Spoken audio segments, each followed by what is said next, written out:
তো আমি বরাবর বারবার বলেছি, যেই মাহফিল মুরাদনগরের মানুষ অত্যন্ত ধর্মপরায়ণ মানুষ, তারা মিলেমিশে চলতে চায়, মিলেমিশে থাকাটাকে পছন্দ করে, ঠিক না বেঠিক?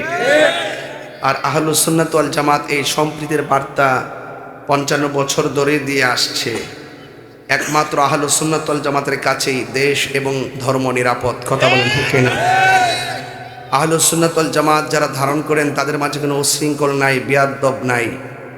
ওরা চাপা বাজো না, ওরা বেয়াদব না, ওরা দাঙ্গা বাজে না, এরা সম্প্রীতি বান্ধব মানুষ। কারণ আহলুস সুন্নাত ওয়াল জামাতের যারা আছেন সবাই আল্লাহর ওলিদেরকে মহব্বত করেন। কথা বলেন ঠিক না বেঠিক? সবাই ওলিদেরকে মহব্বত করেন।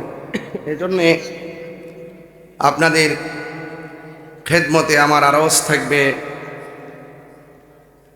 আপনাদের খেদমতে আমার আরজ থাকবে, আপনারা সকলেই আহলুস সুন্নাত ওয়াল জামাতের যে অনুভূতি আছে সেই অনুভূতিটাকেই দেশ এবং ধর্ম, পারিবারিক, সামাজিক জায়গা জায়গায় আপনারা প্রয়োগ করুন। দেখবেন ইনশাল্লাহ সবার দিলে শান্তি আসবে, সমাজে শান্তি আসবে। এবং আমাদের মতাদর্শের বাইরেও যারা আছেন তাদেরকেও আমি বলবো আপনারাও মিলেমিশে থাকুন, মানে খুব কঠিন হবেন না। আমরা যারা আহলুস সুন্নাত ওয়াল জামাত আছি আমরা বরাবর শান্তিপ্রিয়, ঠিক না বেটি? বরাবর শান্তিপ্রিয়। কামাল্লা এটা এমন একটি এলাকা, দরবার শরীফের মহান মুর্শিদ যিনি আমাদের থেকে বিগত কিছুদিন পূর্বে পর্দার আড়াল হয়েছেন, অত্যন্ত মাহের, জাইদ, আমলদার, ইমানদার এবং প্রখ্যাত ওলিয়ে কামেল ছিলেন, যার বিদায়ে আমরা অশ্রুসিক্ত নয়নে বুক বাসিয়েছি। আল্লাহ পাক যেন হুজুরের ফয়জিয়ত আমাদেরকে নসিব করে, বলেন আমিন। আরো বড় করে বলি আমিন। সবাই মহব্বতের সাথে আওয়াজ করে বলেন আল্লাহু আকবার। বলেন ইয়া রাসূলুল্লাহ, বলেন ইয়া ওয়ালি আল্লাহ। আমরা নামাজ চাই কি চাই না? মা বাবার খেদমত দরকার আছে না নাই? ভয় করব একজনকে, তিনি কে?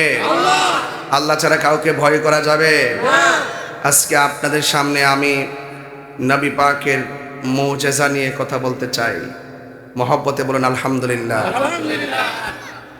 আল্লাহর নবী রাসূলদের মাধ্যমে যে অলৌকিক ঘটনা প্রকাশ পেয়েছে এগুলোকে বলা হয় মুজিজা।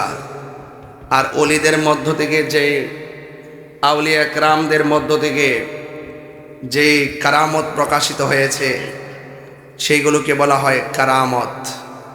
যে অলৌকিক ঘটনা প্রকাশ হয়েছে এগুলোকে বলা হয় কারামত। কারামত সত্য, মুজিজাও সত্য, রিসালাত সত্য, বেলায়ত সত্য। কথা বলেন ঠিক না বেটি? অসত্যবাদী কারা?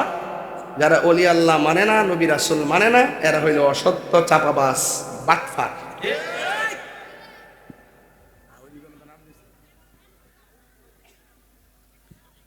কইছে না জায়গা হইতো না, ভিতরে তো ঠেলাঠেলি শুরু হয়েছে। কই জায়গা আছে? এটা জায়গা এমাদা আইটিব তো এমাদা দরজা বন্ধ করলে বেড়াদা ঢুকতে পারবো। বালির তো হিকসু। আচ্ছা, আমার স্টেজের ডান দিক দিয়ে একটা রাস্তা আছে, আপনারা সবাই এদিক দায় মিলেন। আল্লাহ আপনাকে আওয়াজ সুযোগ দেয়, আপনারা মনে বইলে ভালোই নিলে আর কি, দেখ লইলে আর কি, যাক অসুবিধা নাই। মুরাদনগরের মাটি, সুন্নিয়তের ঘাটি। কথা এটা ভালোই লাগে আমার কাছে, কারণ এখন বর্তমানে সুন্নিরা কিন্তু প্রমাণ করতে সক্ষম হয়েছে যে আমরা যে একটা আদর্শ নিয়ে ধারণ করে চলছি এই আদর্শটা সঠিক। কথা বলেন ঠিক না বেটে? আমাদের মধ্যে কোনো উস্কানি, যা বলি হক কথা বলি, হক কথা তার উস্কানি না। হারাম করে হারাম করে বলতে, চুরি করলেই তো সুর কয়। কথা কন ঠিক না বেটে? ডাকাতি করলে ডাকাতি কয়। তুমি ভালো হয়ে যাও মাসুদ, আমি তখন তোমাকে কিচ্ছু বলবো না। তোমার বক্তব্য যখন আমার ধর্মের সাথে সংঘর্ষ হবে তোমার কাছ থেকে আমি জাতিকে সতর্ক করব। কথা বলেন ঠিক না বেঠে? আমার কথা বুঝতে পারছেন? এই জন্য আপনি ভালো হয়ে যান, নাটক কম করেন, দেখবেন ইনশাল্লাহ আপনাদের মর্যাদাও বেড়ে যাবে। আমরা তো কথা বলি, এই যে একটু আগেও তো এই যে দেখেন হবিগঞ্জ 4, আমি এখানে উঠার আগে আমাকে ফোন দিচ্ছে আমাদের মহাসচিব, পুরা মিটিং করে বলতেছে হবিগঞ্জ 4 চুনারগড় মাধবপুর আসন থেকে আমাকে বৃহত্তর সুন্নি জোটের পক্ষ থেকে মোমবাতি প্রতীকে তারা নির্বাচন করার জন্য সিলেক্ট করছেন। এই মাত্র শুনলাম। তো আমরা তো যাচ্ছি, ওখানে যখন কথা বলবো, এখানে কথা বলতেছি না আলেম আলেমদের ব্যাপারে, ধর্ম নিয়ে গবেষণা করি, আপনি ধর্মের অপব্যাখ্যা করলে আমি ভুল ধরি, আবার যখন আমি ওইখানে ঢুকে যাব তখন দেখবেন এগুলো নিয়ে আমি কথা বলবো না। তখন আমি যদি ওই দায়িত্ব পাই, তাহলে আপনি যেই মতাদর্শী হন না কেন, আপনার সাথে আমি বিভাজন করতে পারবো না। আপনার নিরাপত্তা দেওয়া, হিন্দুদের নিরাপত্তা দেওয়া, খ্রিস্টান নিরাপত্তা দেওয়া, আপনি যে আকীদায় ধারণ করেন, মানুষ হিসাবে, নাগরিক হিসাবে আপনার নিরাপত্তা দেওয়া, এটা আমার দায়িত্ববোধের জায়গা থেকে আমি তখন সেই ভাষায় কথা বলবো। কথা বলেন ঠিক না বেটি? যেহেতু এই জায়গায় ধর্ম নিয়ে কথা বলি, ধর্মের ব্যাপারে আমি অনেক কথাই বলি। যখন রাজনীতিতে যাব তখন আমি রাজনীতির ভাষায় কথা বলবো। কথা বলেন ঠিক না বেটি? যাই হোক, মতাদর্শের ভিন্নতা হলেই কি মেরে ফেলতে হবে? তো হাদিকে গুলি করলেন কেন? আমার ইমাম, মসজিদের ইমাম রইসুদ্দিনকে এইভাবে মারলেন কেন? স্বরাষ্ট্র উপদেষ্টা যে কারে বানাইছে আমি জানি না, উনি এটা ঘোষণা করছে, হাদিরে যে গুলি করছে তারে ধরে দিতে পারলে 50 লাখ টাকা পুরস্কার দিব। টেহা তো তাই না, জনগণের টেহা দিতে অসুবিধা কি? ওই রইসুদ্দিনকে যারা প্রকাশ্যে হত্যা করেছিল, ওই হত্যাকারীদেরকে যদি তাকে শাস্তি দেওয়া হতো, দৃষ্টান্ত শাস্তি দেওয়া হলে হাদির গায়ে প্রকাশ্য গুলি করার সাহস পেত না। কথা বলেন না কেন? একবারের প্রকাশ্য গুলি করে মারবো আর আসামিরা ঘুরে ঘুরে বেড়াইবো, এই ব্যাপারে থাকবেন চুপ। আরেকজনের গুলি দেওয়ার পরে 50 লাখ টাকা আপনারা ঘোষণা করবেন। আপনারা লাশ নিয়ে বাণিজ্য করেন, আপনারা এই মানুষের জীবন নিয়েও খেলামেলা করেন। কথা বলেন ঠিক না বেঠে? আমরা কাছে হাদির জীবনের যে গুরুত্ব, রইসুদ্দিনের সেই গুরুত্ব, আল্লামা শহীদ ফারুকীর সেই গুরুত্ব। কথা বলেন ঠিক না বেঠে? পেঁয়াজ দিয়ে আর আলু দিয়ে আমরা বোঝান যাইব? আমরা দেশের লোক, আমরা দেশের লোক। দেশকে সুন্দর রাখতে গেলে আমাদের দরকার আছে, আমরা দালালি কম করি, যেটা বাস্তব সেটা বলি। কথা বলেন ঠিক না বেঠে? তার জুলুম করা যাবে, আরো যারা জুলুম করা যাবে, জুলুম করা যাবে না। যাই হোক, আজকে যারা এখানে এসেছেন, আমি বেশি লম্বা চড়া করব না, তবে যতটুকু কথা বলবো আদবের সাথে শুনবেন। ইনশাআল্লাহ বলেন না কেন? আরো জোরে কেন ইনশাআল্লাহ? সবাই দুরূদ শরীফ বলেন। আল্লাহুম্মা সাল্লি সাইয়্যিদানা মাওলানা মুহাম্মদ ওয়া আলা আলি সাইয়্যিদিনা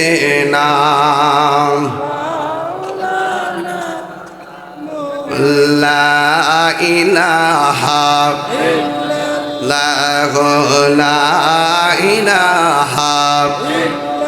লা